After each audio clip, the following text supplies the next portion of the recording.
And there is always that point accompanying us wherever we go or whatever we do. So when we speak, even people who don't have any conception of spiritual things, when they speak, guidance from above, I refer above. Above, it does not mean there in the sky, but above your own self. Once you have this conception that overhead of every object, every person, there is what is called a belt of silence, a belt of concentrated divine consciousness. You will find it easier when you to invoke it, to call it to come into you, because that consciousness, with all the silence, with all the peace, with all the wisdom that is in it, is always overseeing your development, your evolution, your growth. And the moment you call it, there is a response. It is not something impersonal, an impersonal peace to which you appeal. It is a personal part given to you that stands there and guides, whether you are aware of it or not, responds when you call with faith. And you should understand that during meditation, during contemplation, during any time when you are quiet, alone, or when you are disturbed, if you want that silence, that shanti, you should not strain yourself, you should not tense, but just relax. Relax, so that there is a loosening of yourself, and that silence flows. In other words, you can't catch that silence. You have to allow it to get into you. All that you have to do is not to be impatient, not to be restless, but with confidence, with trust, wait. But have always a mental idea that there is a sea of silence. And when you say, whether physically or mentally, Shanti, Shanti, Shanti 3 times, or peace in whatever language, paix in French or peace in English, that word itself has a great intensity and power. And when you repeat it, it acts like a button and it comes. This is what is called the descent of silence. And it is by descent of silence that more is achieved than by a labored vacating of the mind of all thought movements. And it is only as one allows oneself to be held by that silence, to be filled by that silence, that you get a taste of spiritual consciousness. A state where nothing moves, Even the most disturbing things, if they have no impact. But you just stay put, like a stone, like a rock. That silence at the physical level translates itself as solid peace. Many times we say he is like a stone. Well, that stone-like feeling comes because there is some quiet, something of the silence in the physical body, in the physical layers of the person. So silence. Whenever we meditate, whenever we are alone, it is always an interesting experiment just to relax and allow that to enfold us, to get into us. It does not stay long, no doubt, because our system is always accustomed to movement, doing things, action, work. So we have become part of it. So we feel it at times unnatural if we don't do anything physically, if we don't think furiously, if we don't feel things. We feel it is a state of vacuum and unnatural. We have been so much alienated from truth, from our soul, from the spirit, that we find the artificiality of life as natural. Actually, to be doing nothing and yet be silent, yet be quiet, is an achievement. I once related to here an incident in Sri Aurobindo's life, which I would repeat for the benefit of those who are present for the first time, that long before, somewhere in 23, 24, before the ashram was formed, when Sri Aurobindo was receiving visitors, there was a batch of some leaders from Bombay, Pune side, Maharashtrians, Nagpur, who are renowned for their practical bent of mind. So they met him, and one of them foolishly asked Sri Aurobindo, "What are you doing here?" So Sri Aurobindo answered him personally, "Nothing." Some of them laughed, but one of them, he said, "But to be doing nothing is a great thing." Sri Aurobindo remembered that and quoted that much later.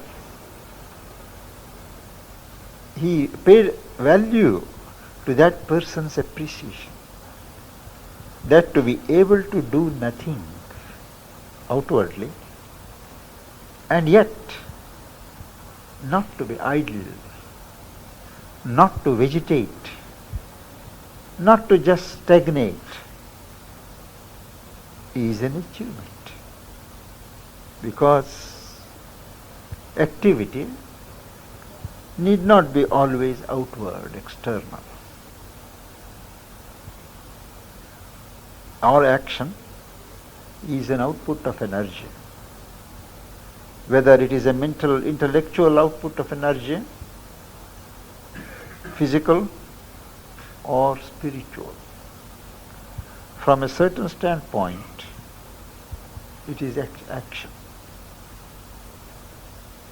That is why the Gita says, he who sees action in inaction and inaction in action is the wise man. Otherwise, if you see somebody furiously active, you will say he is action. He is acting. If you say a man is keeping quiet, you will say he is not acting. But that's not the truth of things. Action is when there is a movement of energy. And this movement can go on the surface if we are stationed in silence. If we are anchored in silence, the work goes on better. The quality of things improves. And we have a greater control. And what Mother says, you are not fatigued at the end of the day's work. If you have been able to achieve some silent poise inside, whatever your activity, you are not tired, you are not fatigued, but always fresh. This is the secret of silence, which is an inner silence, not an outer silence. But an outer silence, a physical silence, can be utilized, can be used as a discipline to develop the inner silence. There are some people who are compulsive talkers. On no subject they will start talking. And right from morning to evening, continuously they will be talking. If they don't have people, they will talk in their mind. This is called compulsive talkers. And so much of speech energy goes. There is a depletion of an inner energy. Once Mother told, in some connection, when I was asking something, said, people don't realize what a precious thing is speech power. Speech power, sex energy, these are all have a common base. And when you throw out energy on any of these, it is such a waste. What God has given, the Divine has given for a noble and a high purpose, we misuse. We are, in a sense, all animals respect man because he can speak. They are always envious. They are trying and aspiring to get the power of speech.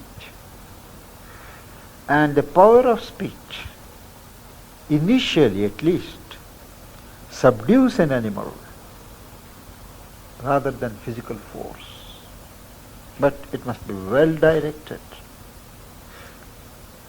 So speech, physical speech, when it is excessive, there is a continuous expenditure of energy. And at that time it is in vain to invoke silence. For such people, it is always wise to have a discipline, at least for some time of the day, not to speak physically. I have known cases where people as a discipline don't speak, say Sunday morning. They don't have to go to offices, they don't have to go out. Sunday morning, say up to 12 o'clock in the morning, have a discipline not to speak. We need not be rigid, but speak the minimum. If a telephone comes, you can't say. If something urgent, we have to attend. We should make a fetish of it. But if we can make a rule, this is just illustrating, I am not asking anybody to do it, but it is an illustration I have seen and experienced it myself, that once a week if you can make a rule that till 12 o'clock I will talk the minimum on Sunday, there is a great collection of energy, a change of consciousness, and a tremendous sense of power. You feel on the top of the world, and there is an evolution. You find it difficult to contain yourself, contain the pulsating energies that gather in you. Maybe, may not be the first Sunday or the second Sunday, but it does happen. And thereafter, these people, if they don't have enough self-control, they break out into incontinent speech, speak too much. So speech has a role to play in spiritual life, in yoga, because it is a precious energy. It is a power. It is possible to speak with a base of silence behind. It may be necessary for some to economize physical speech in order to gain a foothold in the surrounding or enveloping silence. There should be a judicious combination between physical silence, mental silence, and spiritual silence. Mental silence does not mean that there is no thought. It is a very artificial situation. Thoughts come, but we don't run with the thoughts. We watch if we care, or don't watch. But we don't involve ourselves in them. So thoughts become very surface playthings. And this speech, whatever speech we do, Sri Aurobindo says, there must be truth. If you seek the truth, if the divine is truth, and you seek to realize the divine, you have to build up truth in your life, in your activity. It is not because it is ethics, it is laid down in Shastra, Satyam Vada, but because your aspiration for God as truth requires that you create a climate of truth around you, within you. And we should speak the truth, and we speak the truth not in order to build some punya, keep a birth in paradise, but it is below our dignity of the soul, to speak falsehood and yet claim to tread the path of truth. Truth is very important. Even Patanjali, in his 8-limbed yoga, he speaks in the yama, the injunctions, control, restraint, that there should be no asatya, there should be satya.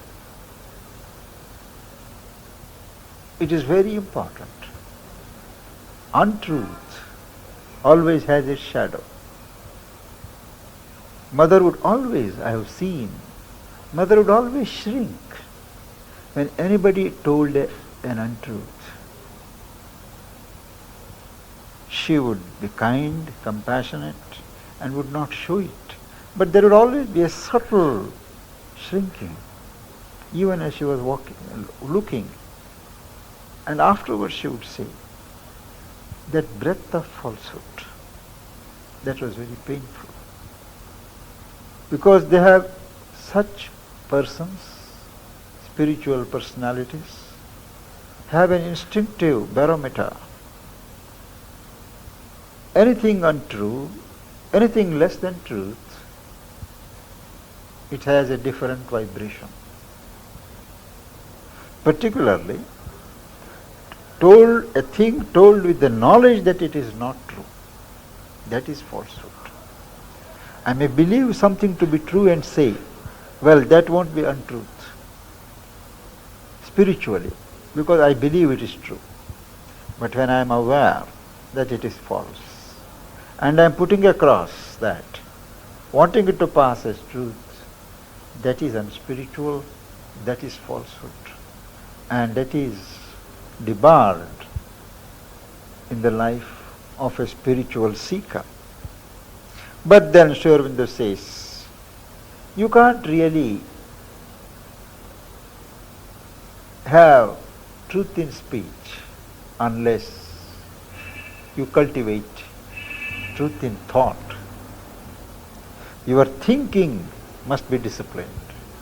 You must think true. Not think in untrue lines. To be thinking in an untrue manner, but to be talking what is true is not enough. It is impossible, because the thoughts find their expression in some way or other. So he says, truth in thought and truth in speech. That is extremely important. When you become aware that a particular thought is not true, that I am harboring a thought which is not true but false, well, it has time to dismiss it.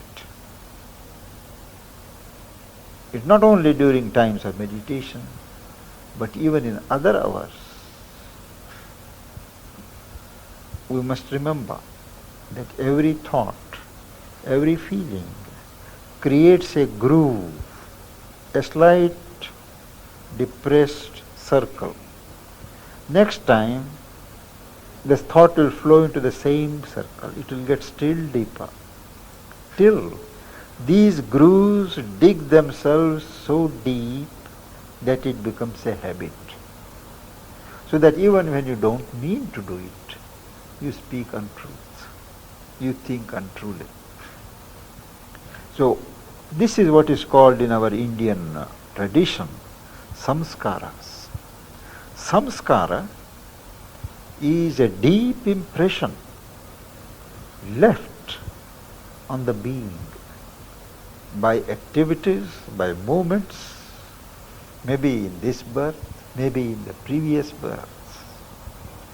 And these samskaras have a tendency to create your temperament, your qualities, and the way you will function.